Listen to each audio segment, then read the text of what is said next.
Minamadali na ang investigasyon sa pagkakapatay sa leader at miyembro ng Osamis Robbery Hold-up Group habang ibinabiyahe sa Laguna noong nakaraang linggo. Hinihinalang konektado sa malaking sindikato ng droga ang mga nasawing suspect. Balita hatid ni Ian Cruz.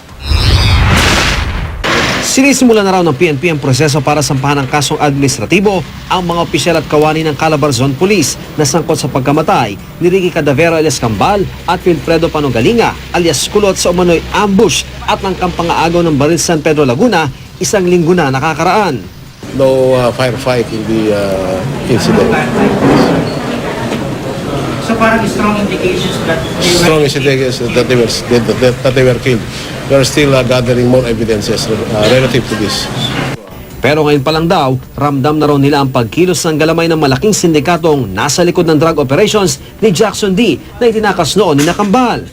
Si Lee Chanhua daw, nakasama ng mag-asawang Jackson D at Wang Lina sa operasyon ng droga dito sa Pilipinas, anak umano na opisyal sa kanilang bansa. Si Lee Chanhua, may balita talaga kami na anak daw siya ng isang Chinese general ng mainland China.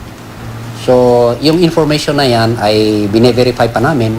Baka yun nga ang isang dahilan na para ma-discarrel yung operation namin at hindi namin mahanap si Lee Chanhua at yung iba pang kasamahan niya sa sindikato ay mag-inject ng ganyang balita para matigil yung aming operation.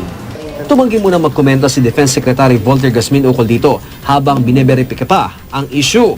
Hindi naman na raw nagtataka ang PNP kung bakit may pag-atake sa kanilang hanay. Pagka maraming resources ang isang kalaban ng gobyerno, ay talagang ginagawa lahat ng pamamaraan para sirain yung ahensya. This is just like nung panahon ni Al Capone dun sa US. Ganito ang ginawa nila, sinira nila yung FBI.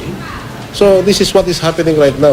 Kaya minamadali na rin daw ng Department of Justice at NBI ang kanilang investigasyon. Maging ang Pangulo kasi nagpahayag ng pagkaalarma na nasundan pa ang Atimunan shooting incident. Suspicious circumstances surrounding that incident ay, tend to show na mukhang talagang may sindikato at may mga involved na mga kapulisan sa sindikato na yan. Yung sino ang mga nagproprotekta dyan sa sindikato nila Cadavero.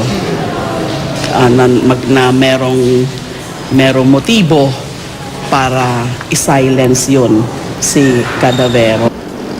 Ian Cruz, GMA News.